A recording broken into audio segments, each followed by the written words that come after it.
I visited with some locals who live around here, including a family member of the owner of this store. I let her know that I first came to the store about 21 years ago. Been to this store every year for many years. I've seen these little campers since they were just a little bit bigger than toddlers, young kids. I've seen them grow and mature into beautiful young men and women. Nothing is as heart-wrenching as hearing the stories of what the girls around here, especially the girls at Camp Mystic, went through.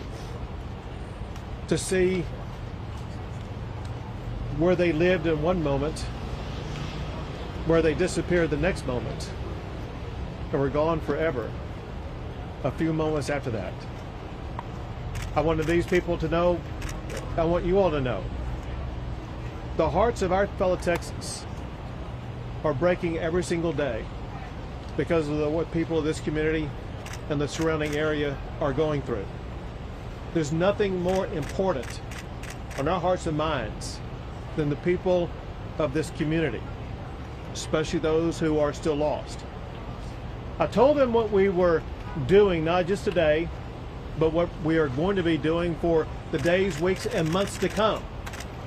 This is what they needed to hear. They need to know Texas is in this with the people in the Hill Country right here. We are not leaving until this job is finished.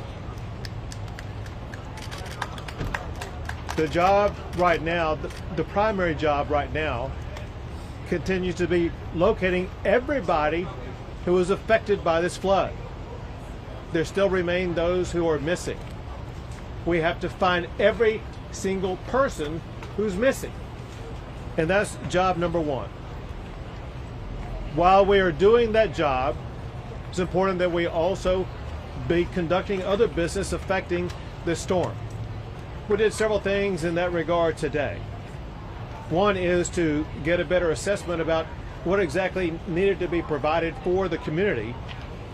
We took a flyover to get that assessment. I've been here for multiple times over the course of the past 2 decades, but multiple times over the course of just this one flooding episode. And I have a good feel on the ground of what is needed. But when you're in the air, you get a fuller perspective of how widespread, how catastrophic the damage is, and what must be done to fully address it. We were able to process that better today when we flew around. And on that fly around today, I had with me the Speaker of the House, Dustin Burrows, who's going to speak after myself. I want to provide you with some information, some of which is just now updated. First, the numbers that I have is that there are 94 fatalities. 94 fatalities associated with this flooding event in this area. Separate from that, in other flooding events in other parts of the state of Texas, there's another 15 fatalities for a total of 109. To put this into perspective, just in the Kerr and Kendall counties alone, there are far more fatalities than there were in Hurricane Harvey. That's how catastrophic this is. I also have some updated numbers on those who are missing. First, from Camp Mystic. My information is those who are missing is down to now 5 campers and 1 counselor. 5 campers and 1 counselor missing. In addition to that, there is another child not associated with the camp who is missing. So for Kerr County, that would be a total of 7 who are missing. In other parts of the state, there are 12 who are missing. I have a new number, however. So one thing we've been reaching out to the public about is to get better information about those who were not registered at a camp.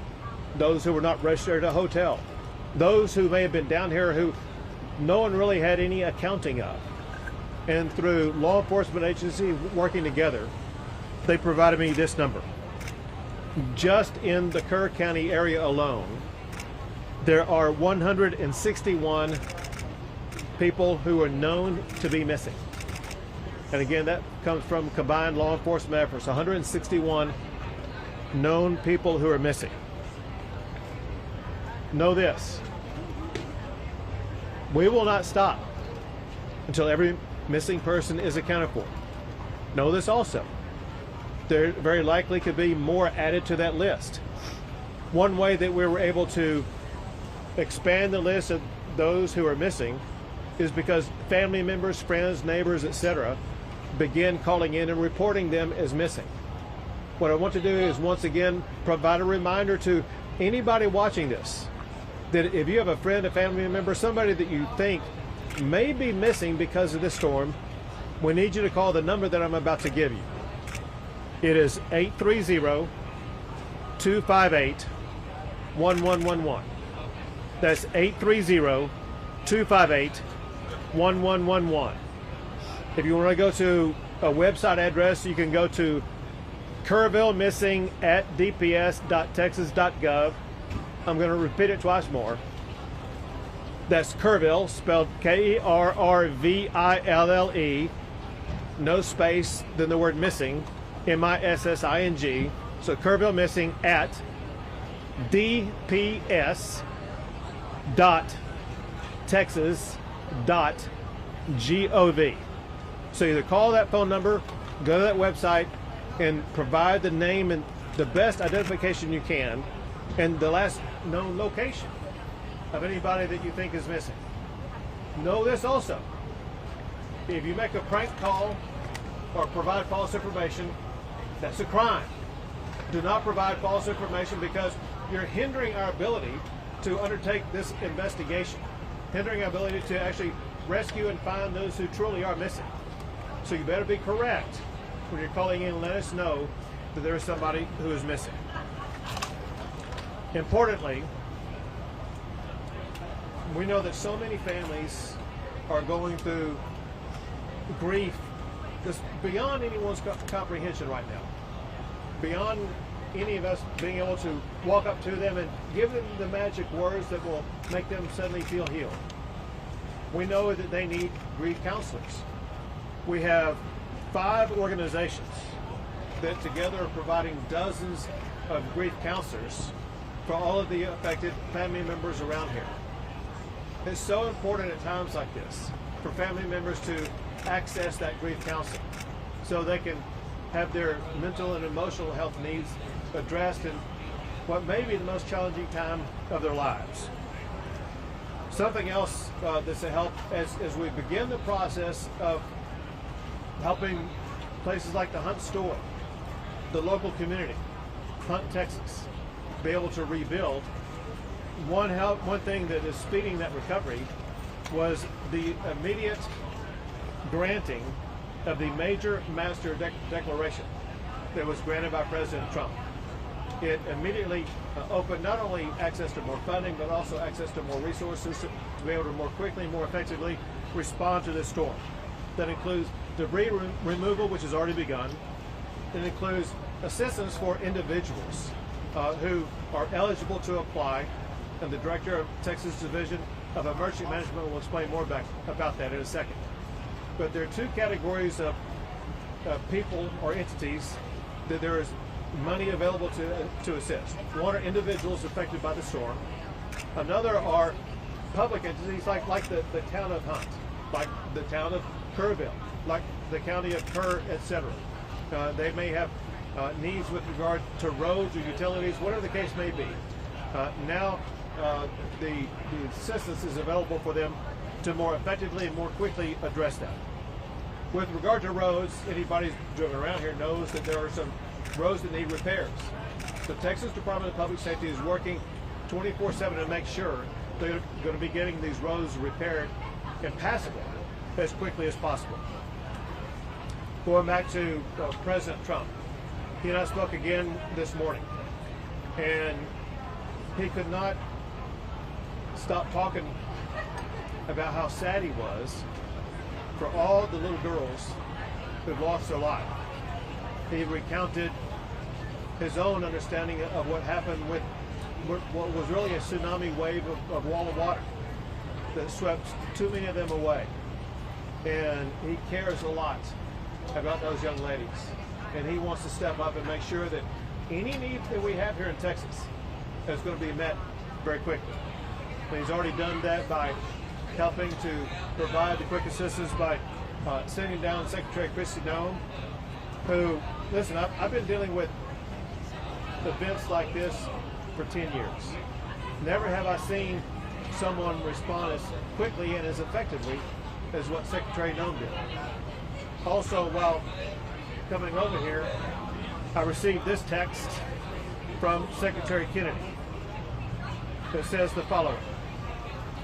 It says, Governor Abbott, it's Secretary Robert Kennedy. It says, we are set to declare a public health emergency for the Texas Hill Country flash floods. This will make it easier for healthcare and mental health providers from out of state to help both by traveling to the area and by telemedicine. Please let us know where we can be most helpful, which I will let him know. But I just wanted you to know about that new update. Now I would like to turn things over to the Speaker of the Texas House, Dustin Burns.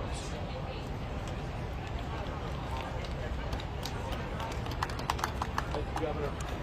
First, to the members of the community and all those who've been impacted, the survivors, those who've lost loved ones, I know there's not any adequate words any of us can express to share our care and concern.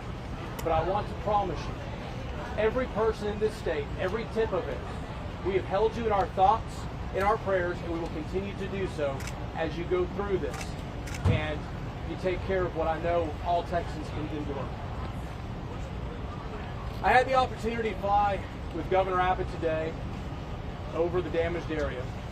It is hard to comprehend the amount of water that came through in such a short period of time. It is unimaginable what the victims and survivors went through as they were faced with that, and we heard the stories about that. And looking at the debris and looking at the problems and all of the damage that's been done, I know there's a long road to recovery. But through that, we saw some silver linings. We saw Texas flags being flown proudly because we know people in this state are resilient. We saw people from all over the state coming together and working and volunteering and trying to begin helping rebuild and continuing with the search and recovery efforts. I have had members of the Texas House from all over the state looking for ways to help. You have a great local representative of West Verdell, but I promise you, every Texan, all 150 members of the Texas House have been looking for ways to help, whether it's helping to raise money or wanting to do things. They are committed to it. I want to thank Governor Abbott for saying that we will address these issues in a special session in 2 weeks. And I want to assure you, the Texas House will be organized, we will be ready, and we stand willing and able to listen to the community and experts and do all that we can to help address it from this perspective. So thank y'all very much for the opportunity. I'll turn over the microphone.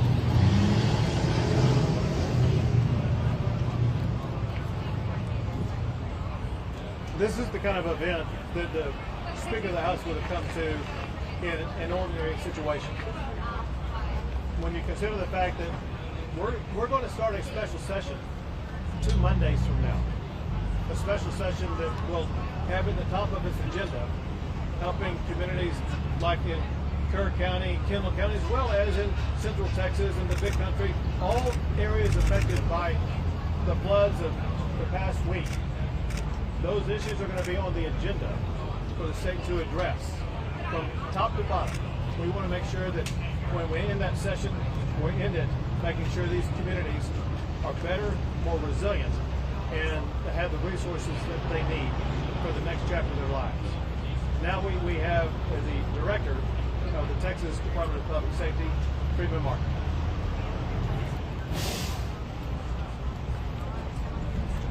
Governor, thank you. The governor said it, we have 109 fatalities and 161 missing. Every asset and resource that the Department of Public Safety has is being used on this response. We have 258 people just from DPS assigned here in Kerrville. They're from the Highway Patrol, the Tactical Marine Unit, criminal investigators, Texas Rangers, SWAT, IOD and ICT, and victim services. And you ask, well, what do all these do? Everybody does something different. Everybody understands search and rescue. When the governor mentioned 161 missing, the city of Kerrville stood up a line that if you can't get a hold of a loved one, if they're missing in the Kerrville area, call this number. That number grew to several hundred. These analysts worked with Kerr County Sheriff's Department and the Kerrville Police Department to narrow that down. People that have been identified as deceased, people who have been found alive, deconflicted numbers that have been reported twice, and we are still down to 161 missing. All I can tell you is there's nothing to celebrate about how well we've done this far, but there's a lot of work to be done. And we're thankful that the speaker standing behind us and the governor, the Texas legislature has funded us and we're properly staffed and equipped to respond to this. Just this last session, a few weeks ago, we were given 6 replacement helicopters and 1 fixed wing. That is exactly what we use to respond to these. I'll tell you another thing, we have plenty of resources. But at the same time, we're not turning down one resource until we recover every last person on this list of 161. So we have FBI, DEA, HSI, the United States Border Patrol, the United States Coast Guard, everybody working together under a unified command, and we won't stop until we finish. A couple things. Right now in Kerr County, we have 3 Zodiac boats and 26 DPS personnel from the Tactical Marine Unit and the Texas Highway Patrol continuing searching. I'm in constant communication with the Travis County Sheriff, Sally Hernandez. They are helping us at the medical examiner's office, and at the same time, they have as many as 10 people that are missing from Travis County. As we pulled in the parking lot, I got off the phone with the sheriff from Williamson County. They just recovered their last victim. They had 3 people that were swept away, and just minutes ago, they recovered their last victim in Williamson County. There's a lot of work to be done in Kerr County and Kendall County.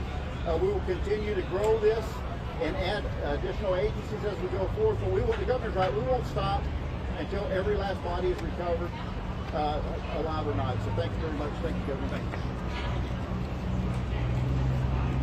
Now, General Seltzer with the Texas National Guard. Thank you, Governor. I just got off an hour-long helicopter trip with the governor, and I can tell you what I saw was miles and miles of massive devastation. The Texas National Guard is staying here working with our federal, state, and local partners to search for the missing and to help our communities recover.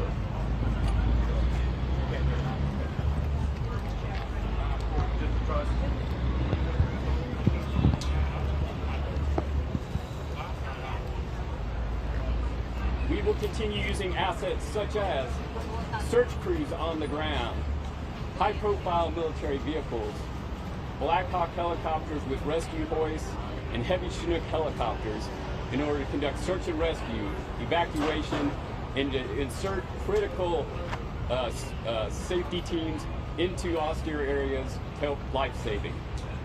Aiding us in the effort today is the arrival of 4 Black Hawk helicopters from the state of Arkansas.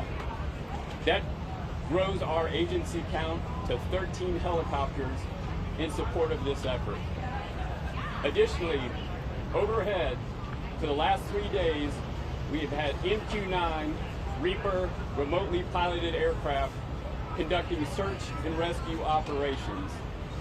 We are working with other states to get additional crews to support so that we can expand the coverage of that search and rescue operation. And lastly, we have shelter management crews that are working within the community to help those in need. I would like to close by saying something that the governor has said many times before. He said it many times today, but I'll emphasize it your National Guard will not leave until every person is found. And we will not leave until our communities are recovered. Thank you.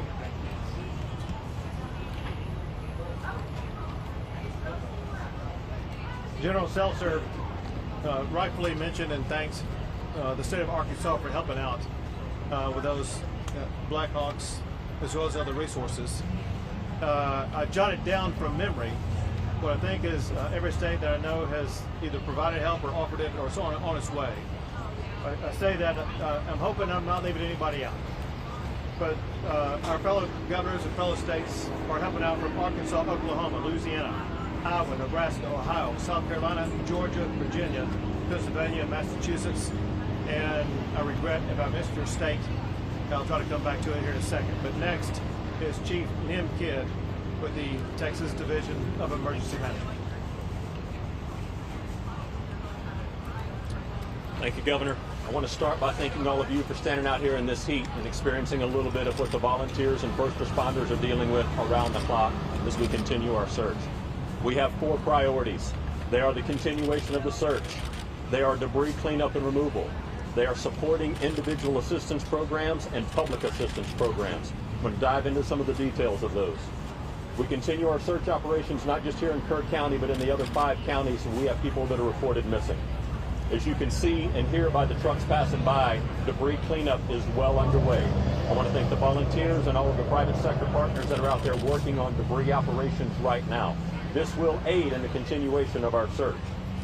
We are pushing forward to help those whose homes and businesses have been impacted through the FEMA Individual Assistance Program. The President's program has people here on the ground today that are working to get people registered through our websites and start opening disaster recovery centers today and tomorrow.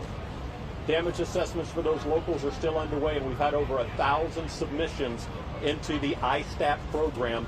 Please, if you have not submitted into the ISTAT program yet and your home or business was impacted, you send that information to us.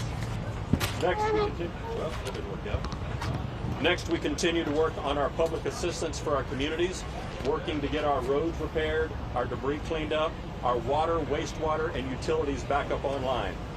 Finally, I need your help in getting the message out to help keep the roads cleared. You've seen a lot of damage in these roads as our TxDOT crews are out trying to repair those roads right now while we still have a lot of traffic in our emergency operations. I want to thank you again for your time and your patience in helping us get this message out.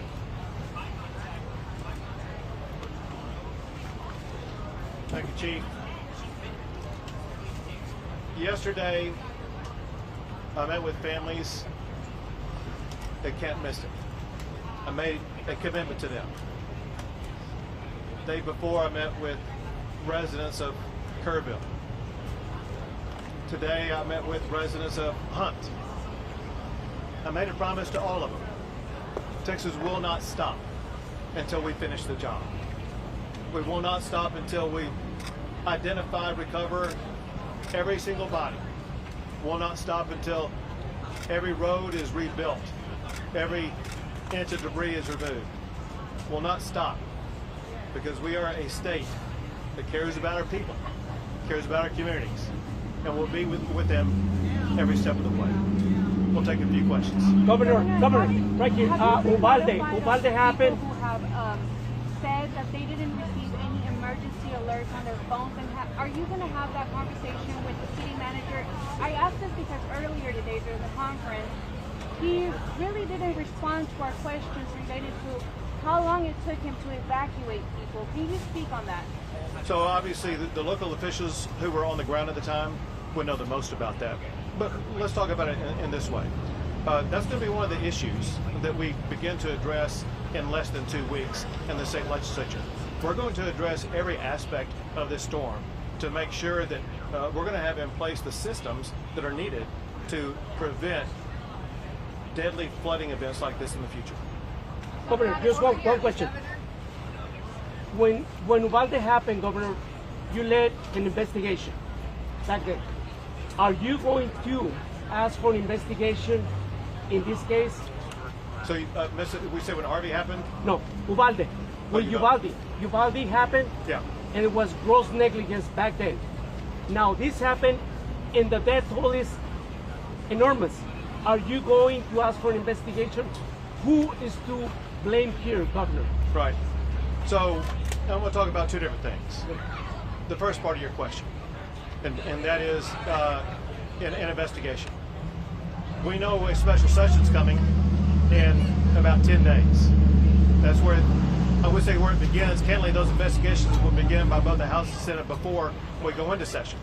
So probably beginning later this week or the early part of next week, there'll be committees formed that are already kind of working on ideas about ways to address this. Second part of the question needs to be addressed.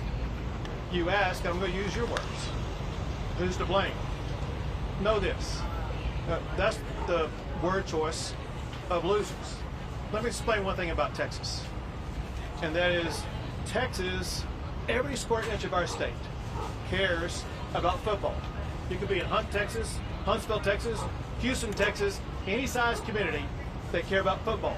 High school, Friday Night Lights, college football, or pro. Know this.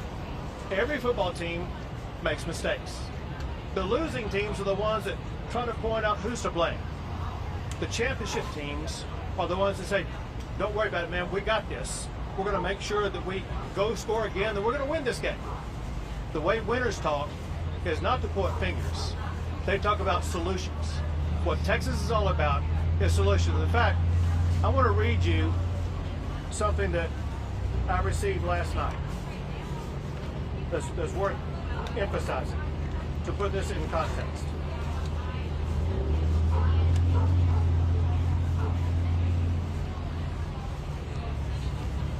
Tragedy has come. That part is done. What we do now, who we are now, that's what the story is still being written. Let it be one of grace, of grit, of fierce love in the face of grief. Let it be the kind of story that proves that the hill country may flood, but it does not fail. Say what you will about Texas, but when the rivers rise, so do we. Not with blame, not with bitterness, but with boots on the ground, arms around strangers, and hearts wide open. That's the Texas I know, and that's the America that I believe in. What this person wrote is what I know is true for all Texans, and what we will achieve every single day. Governor Abbott, over here, sir.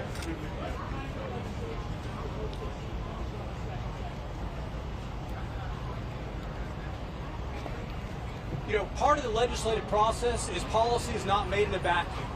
We have ideas. I've served on 2 investigatory committees out of the House before I was Speaker, both Uvalde and Panhandle wildfires. There are things that we can talk about, but it is too early to commit to know the specifics until we actually talk to the members of the community and hear what they think. Talk to the experts in the field. Talk to the first responders. That's what legislative hearings are for. We are ready to get started. The legislators I talked to, the members of the House, and I know the Senate, are very interested in finding solutions to not accept that we can't do better. But we will have those hearings. We will synthesize what we get, and we will come up with legislation that I believe will make it to the governor's desk and make us a stronger, better, more resilient Texas. Governor Abbott, over here, sir. Governor, clearly there's growing concerns in this community. Well, so one thing that we're focused on is making sure that we deliver the right solutions.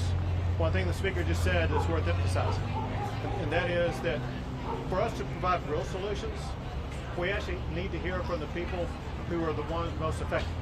The ones most affected, they're dealing with the grievance of having lost a child, or lost a business, or otherwise have their lives turned upside down.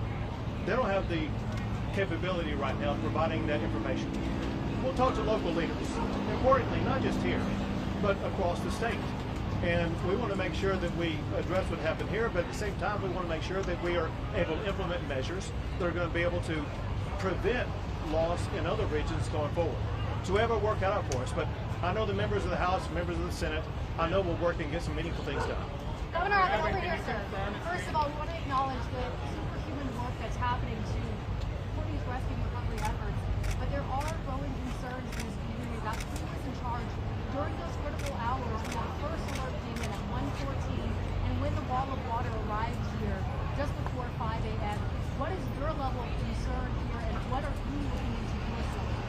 So again, my focus isn't on trying to say, oh, you did wrong or you should have done better there. My job is to bring Texas and Texans together and make sure that we immediately start delivering on solutions. You talk about the heroic effort, and no one has seen the level of response as what Texas has provided over the past 4 days or so. And we continue to maintain that response here while also going to the state capitol and working on around-the-clock responses there to make sure that we do deliver real solutions for these people sitting right behind you. And then follow up, Chief Kid, please.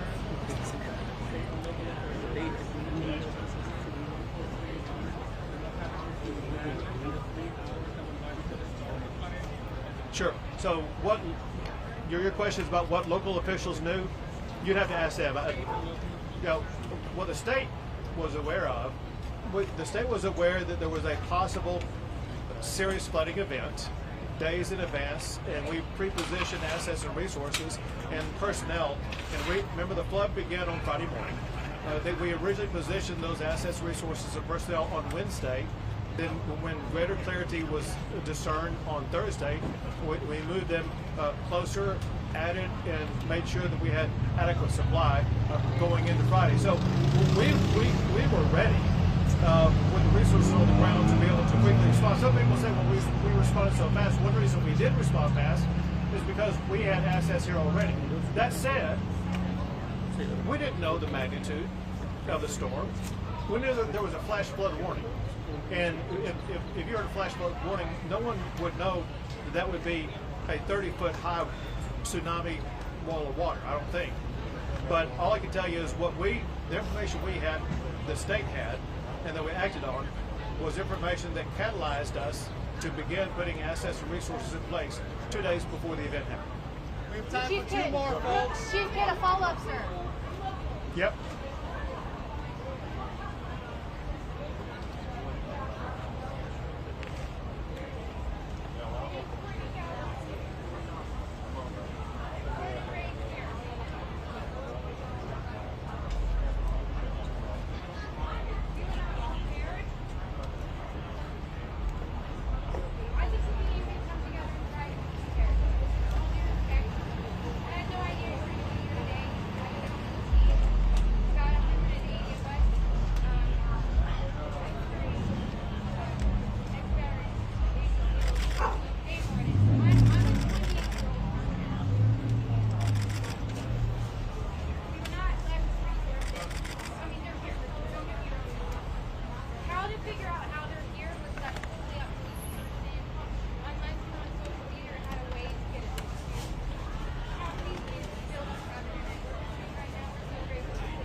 That is 10 questions in one.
Well, so if I can say this.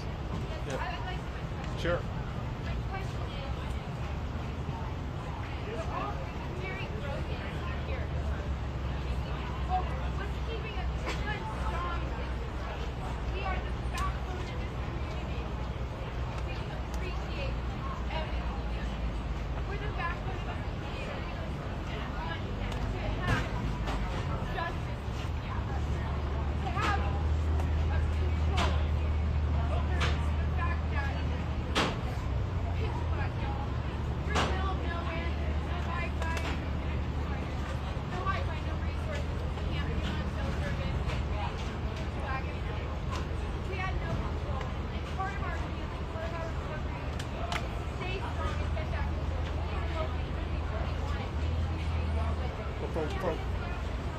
Yeah, well, It could be me. It could be anyone. I'm gonna connect you with someone. Yeah. So let. Someone who can facilitate and speak for the people who isn't involved in law enforcement. Someone to say, hey, look, I'm interested with these people. We're gonna work side by side. We're all trying to get to the Right. And I got the person for you. I'm gonna give you her name, her number, let you connect with her. But let me say this. You know, people talk about how strong Texas is. People talk about how strong Texas is just because of people like you. People who don't wait around for orders and instructions. Yeah, so like, not just you, but like you. We saw the exact same response in Hurricane Harvey. People didn't wait for a boss to tell them what to do. There was no time clock to check in or check out. They said they're getting out their own canoe, their own kayak, and they're going to start helping neighbors before the sun rose up until after the sunset. But all I wanted to let you know is the spirit that lies within your heart. And use the word blood in your bloodstream. You have in your blood what Texas is all about. And